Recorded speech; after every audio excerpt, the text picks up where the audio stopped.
Hello. Okay, so I hope we are doing well today. I'm going to be reviewing the movie All the Light We Can Imagine.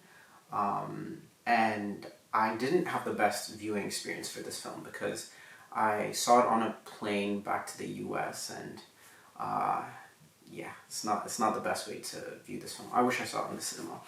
But I had seen the movie on YouTube, like the trailer, and I was like so intrigued because it was so colorful and the music and the score was like really good, and I was like really intrigued. And so when I had the chance to kind of like watch it on the plane, I was like, yes, like finally.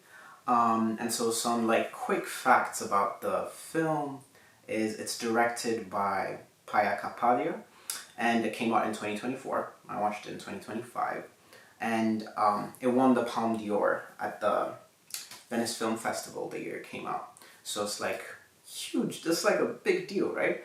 And so, what are the strengths of this film? I think the movie is really strong in its narrative. It follows two nurses, Prabha and Anu, as they like navigate and work together in Mumbai.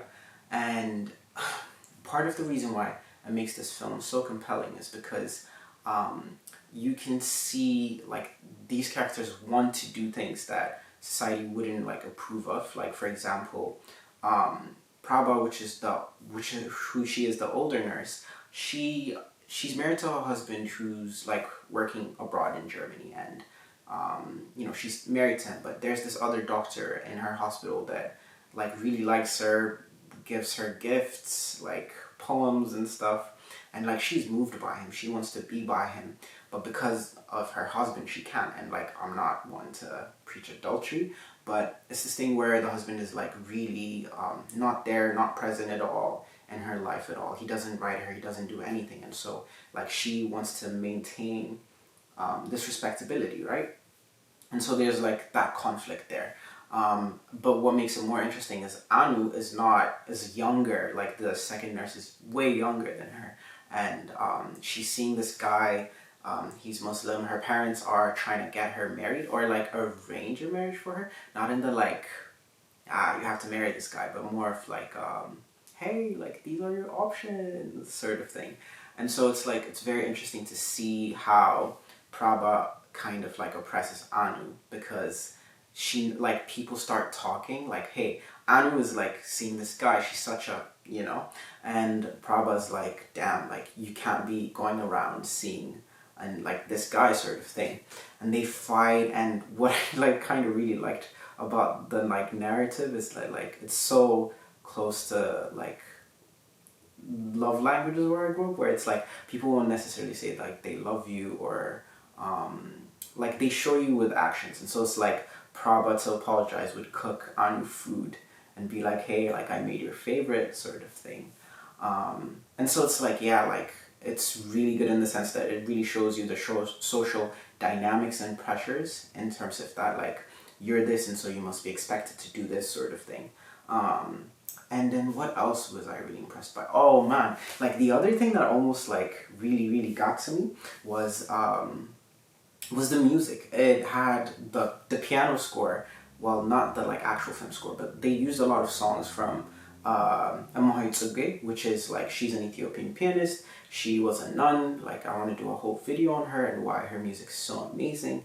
And so it was like I was watching this like gorgeous film, right? And then like the sound just reminded me so much of home, and I was like, oh, like I really missed that. So yeah, the music in this film is absolutely gorgeous, and I think that is owed to the fact that it is, it uses like Ethiopian music, and so it's like it's a very international film, and I will get to why that's kind of bad for it, which is I don't believe that, but other people's criticism have been that. And so the other thing I really need to give praise to this movie is like the cinematography is absolutely gorgeous, and so like it has this like purple bluish kind of like tint throughout the like LUT throughout the film, and that I found like really attractive. Like you could just like I really love movies just for the way they look, and aesthetically this movie is like a banger, 10 out of 10, all of that. And not only was it just like the colors, but also people would dress in a way where it was similar to the color palette of the film. So it was like, it was so dreamy, and it had like a soft sheen. And so just from a cinematography point of view, I really, really appreciated it. Oh yeah, and then now like for the controversy bit is that like the Film Federation of India has this thing where they usually don't select one of their best contenders, and it's for many reasons. But this movie didn't get selected for their international feature to the Oscars. I forgot the name of the other film they selected, but they went for the other one, and I heard from like interviews and stuff that the other film that was selected was really good, but it didn't make the cut for the Oscars for the international round. So it was kind of like they lost their chance, and the Film Federation had done this before with a movie called The Lunchbox, which is like absolutely gorgeous and brilliant again. And so it was just like a lot of criticisms from the Federation to the movie being like, oh, like this felt like an European film. And yes, they said something like, this felt like watching a European film in India and not like an Indian film. And I find this stuff sort of like really annoying because it's this sort of criticism of like, yeah, like the movie has funding from French, English, and Dutch. It's like, it's a collaborative film, right? Like you had a French production company, an Indian production company, and I think also a Dutch one, I'm not sure. But it's a lot of like revolving people and countries mixed. So the Federation just thought it was like a foreign film. And what annoys me about this kind of like criticism is the fact that it's not real, right? Like like what is an Indian film? What is like a film from a specific country, especially if it's made by like people from there, actors from there, and talks about issues that are important to there. Why I find it also really annoying is like materially speaking, funding is hard to get for movies or art or just stuff in general, and so artists go where the funding is, and then they use that funding to realize their vision. And so I just find it like a sort of like weak criticism, and it kind of like discredits the work of the artist. They did also say the movie's like technically not good, but I just find that rubbish. And I think like, again, I'm not from the country, just love and respect it, but yeah, I don't know, like even in my context, sorry about that, but even in my context in my country, I find that people will like, you know, diaspora wars where it's like, oh, you're not really this and that, and so your ideas, like they're not actually critiquing the ideas, you get me, they're just critiquing the like production of it, not the actual content and value, which is a bit sad in my opinion.